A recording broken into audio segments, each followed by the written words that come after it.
What are you doing here? I need you. Look, I'm retired, okay? You haven't killed anybody in months. That's a positive thing. They're coming. I can feel it. You are driving me nuts, Marvin. Listen, if it makes you feel better, bring the girl. I'm not gonna bring the girl anywhere, all right? Don't bring the girl where? Red 2 pays homage to all the action movies that had come before it. And these retired, extremely dangerous black ops characters, you're sort of celebrating them. There was a big break between the first Red and Red 2. And when we all got back together, it was as if we had just been working together a couple days prior. Everybody just came back and got back into character, and we added some more characters. That was the great charm of the first one. It managed to appeal across ages and also across the sexes, and that's quite, that's sort of lightning in a bottle stuff. I think really our goal was to provide the audience with a bigger and more expansive experience. Last chance, Frank.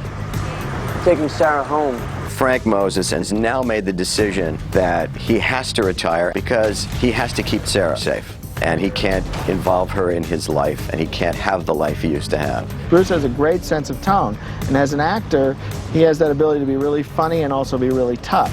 So he knows the balance within himself, and it's a good sort of barometer for the movie. What is it? Mr. Moses, you're flagged retired, extremely dangerous. Frank is retired and accepts his fate, and if the company hadn't tried to come after him, I think he'd still been wherever he was. You having fun yet? I'll let you know when I start having fun. There's two sides to Frank Moses. When it comes to his relationship, that's his Achilles heel. When it comes to action, he's Superman. He's a very tough, committed, brilliant black operative, but he's a disaster as a husband or a boyfriend. And I still do this kind of awkward, oh God, I just can't figure out romance. So that's fun. You gave her a gun. It is America, Frank. We always believed Marvin was going to have a scene-stealing role because John is a really unique actor in so many ways. Stop cutting wires! I knew we were gonna die! John Malkovich is out of his mind as this character, and he gives me romantic advice all through the film because my character just can't figure out what I'm supposed to be doing. Frank, can I give you a little advice about women? Absolutely not! I will shoot you. I will shoot you in the liver. John Malkovich is the one guy who thinks he knows exactly what you need to have a good relationship, and he's out of his mind. But I love characters who are crazy who speak the truth, and he actually does. So his advice is not bad advice, it just is coming from someone who is completely distrustful. Marvin as Bruce's character and Helen's are all retired assassins who do various things with their lives or nothing with their lives. Marvin, I think, just kind of lives underground and spends his time worrying about drones and being pretty paranoid. He was someone who the CIA had used as a kind of guinea pig and dosed him with pretty big quantities of LSD over, I think, about a decade-long period. 96 hours ago, somebody posted a document on the internet that said you and I took part in an operation called Nightshade back in '79. That's why you fake died? Yeah, the cheddar went through the roof. And Marvin just kind of comes out of nowhere and tries to warn Frank that they're coming after him and they're watching him. We don't quite know who they is. I'm not hanging out in some bunker while you slink around and save the planet with dusky international femme fatales. Dusky? Dark, smoldering. I know what it means, Marvin. Mary Louise comes to Paris with Frank and Marvin and immediately encounters an ex-lover who is gorgeous, but even more significantly is a peer of her boyfriend. She's cute. Where did you find her, Nebraska? Can't we just kill her? And I think that's actually what threatens her more than anything, is the fact that Bruce looks at Catherine Zeta-Jones' character as capable, and he looks at Mary Louise's character and says, "Oh, I have to protect you, I've got to put you off the side." I think that drives her crazy. It's a different thing for Mary Louise to play, but she reveled in it, I'm afraid. She has brilliant comic timing, but the best thing is that Mary Louise and Bruce together are just perfect. To watch the two of them work with each other it's just so symbiotic. In the sequel, it feels like Sarah's given more chances to be one of the guys, and she continually fails until she doesn't. And that's the funnest part for me of the story. It's just so ingenuous and so earnest. I still got this! And he so wants to be one of them and wants adventure. She wants to be in the gang, and in the first film I spent the whole time just trying to keep her safe and protect her and keep her out of harm's way and keep her out of the whole world of the CIA, and that's really what the premise of this film is how she gets to be part of the gang and to use weapons and to do things that are big tasks in the world of the CIA. She gonna make out with this guy too. Pretty much when she doesn't know what else to do, she kind of makes out with someone. I think rather than shoot them or kill them, well, I could just kiss them. She doesn't have a lot at her disposal to kind of, she's not a great spy, she's not a good liar, she doesn't really think ahead. What are you doing kissing this guy? So, it's like, that's about all she has. MI6 has just given me a contract to kill you. Apparently you're #1 on Interpol's Most Wanted. What did you say? It's important to enjoy life while you still can. She's a balanced, strangely perverse, but balanced individual because she acknowledges that you could die at any moment, and her relationship is deeply loving and wonderful because it's based on the fact that they might kill each other at any moment. We find it really fun to say, okay, what other crazy thing can we have Helen Mirren do that, you've never seen her do? Hello, I have an appointment. So she's firing guns, she's got a sniper rifle, she's blowing up cars. We try to do as much as possible to make you laugh. And also, what's great is she's such a good actor that she stays right in. She was quite ladylike in the first movie. I think she's possibly a little less ladylike. Kill. It's much of the old, if you don't mind. Now she's very happily engaged back in the old life. Not altogether legally, I don't think, but she's back in action. How could she have possibly found us? Because I called her and told her we were coming. Helen Mirren got her wings in the first film when she was firing this big, huge automatic weapon, and she's a great marksman in the film, and she's back doing that, and does really cool weapons scenes, and somehow makes it look really sexy. Helen's a lady, and she's a broad, and she's awesome. She's just kind of what you would want her to be, actually. What the hell is that? That, my dear boy, is an antidote to the most powerful nerve agent ever created. Look. It's astounding to have him in this movie.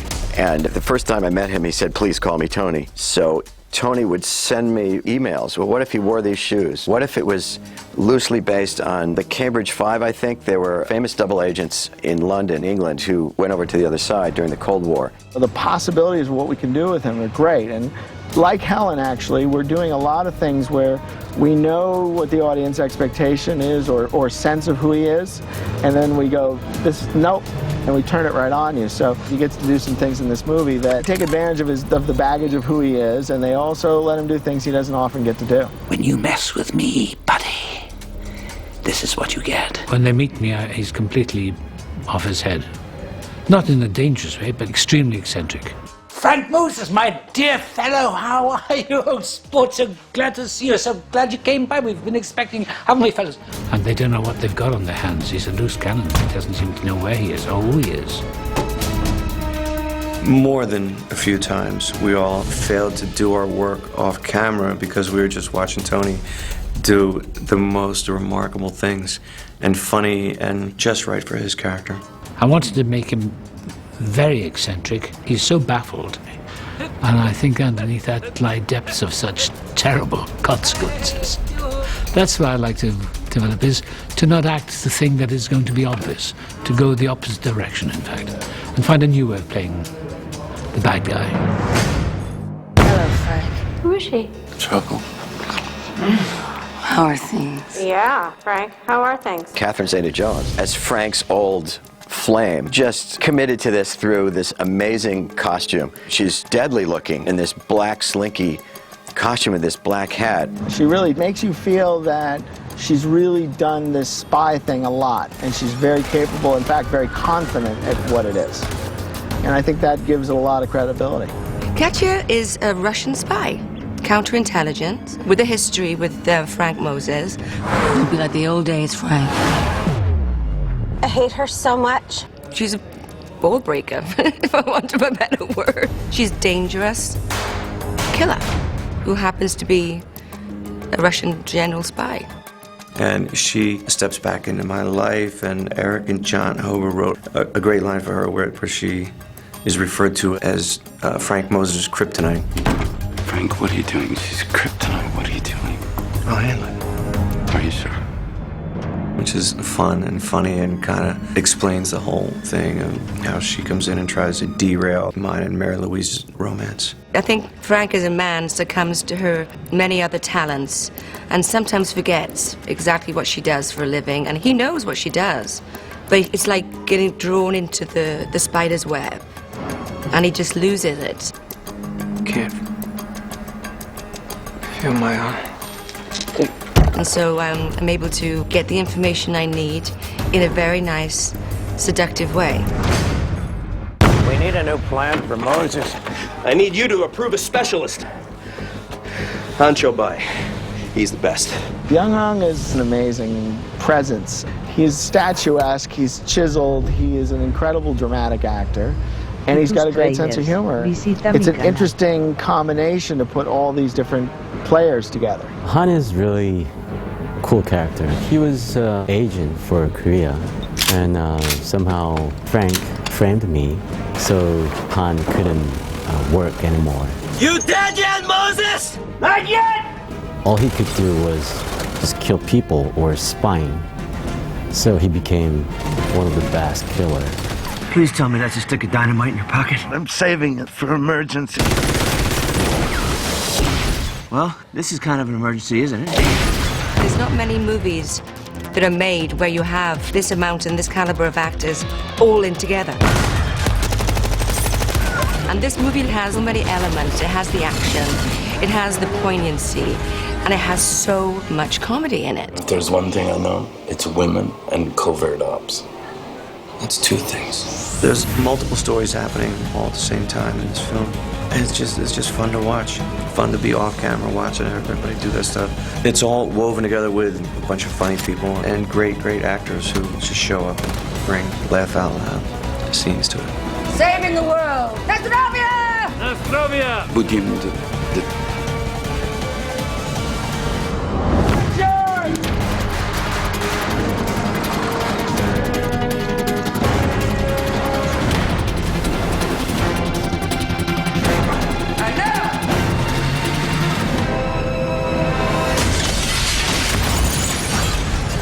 Dean is fantastic. He had the hardest job to steer this big, massive story and then edit it after it's all done and have it make sense. My choice is to shoot the action as if it was action in any good action movie. Then I'm laying in characters whose concerns are somewhat ludicrous in context of that action. So while people are shooting stuff up, they're arguing about their relationship. Remember when we had that conversation about how you were going to lay low? You don't get to tell me when to lay. You have to commit to at least a grounded reality in order for it to become absurd, which it sort of needs to be. But it's in context of life and death and real stakes.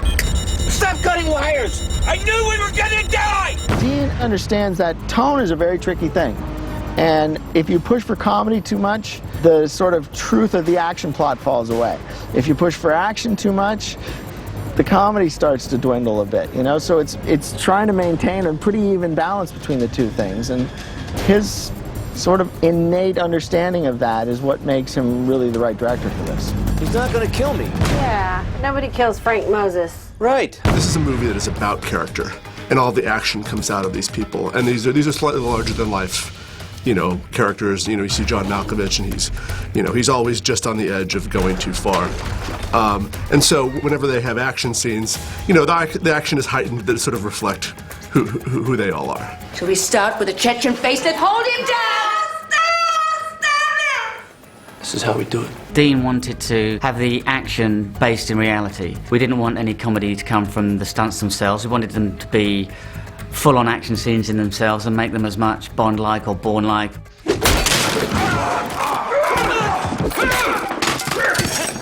And let the comedy come from within the performance of the actors. Let them bring the comedy to it, but make sure that the fights and the shootouts and the car chases were still exciting in themselves. Where's my plane? In my ass! In the first movie, we created these moments that of certainly heightened reality that are fun, because it is a fun movie, but the action wants to feel, you know, threatening and kick ass. So to do that and bring it up was definitely the challenge in this one. All of the characters are professional killers, so you know they brought their own style to it. I think one of the great things about working with Bruce is that it challenges us. In every Bruce Willis scene, we're trying to ask the question, how can we subvert it? How can we change it? How can we, you know, do something that surprises us? Bruce, when he's coming into an action scene, has lots of ideas himself about what he's going to put in the fight, what's good for him. He's done so many fights over the years, he knows what he likes and he wants to see. So we go in on the day with a basic outline of what the fight should be, and then let it evolve as we go along, because there's always interesting things on set that you want to use or play with that Bruce will bring in, and you adapt as you go along. And it brings his own flavour to it, which is often quite hard and full of energy and full of strength and contact. It's very fun when Bruce Willis handcuffs, you know, Byung-Hun Lee to the refrigerator. We think we're going to have a big fight between them. The fight's been coming for 20 minutes, and now it's over. And instead the fight is, you know, Byung-Hun taking down 25 police officers, which is really fun to watch.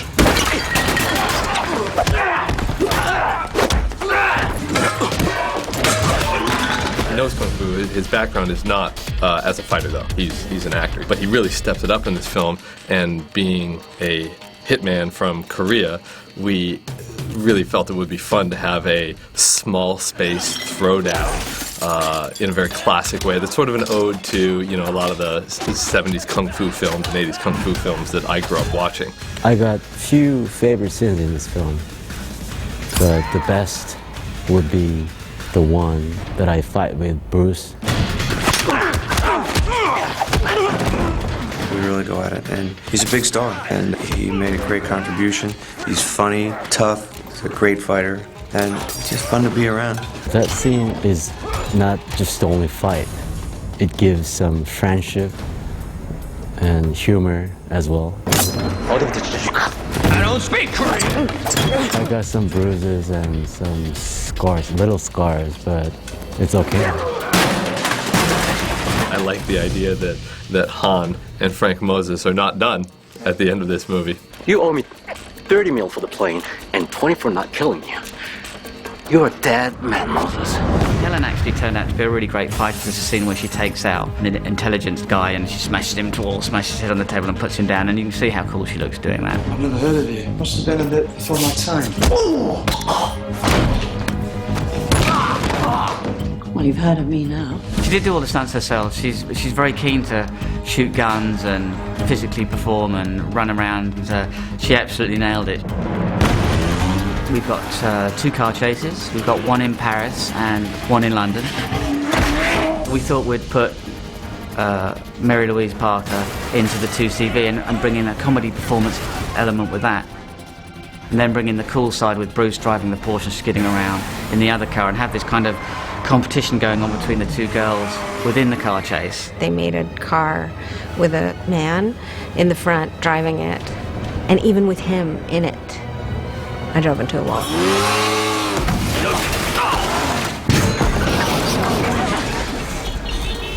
And David Thewlis on the motorbike as well, of course, who actually absolutely loved it. He enjoyed every minute of it, and was great fun to work with.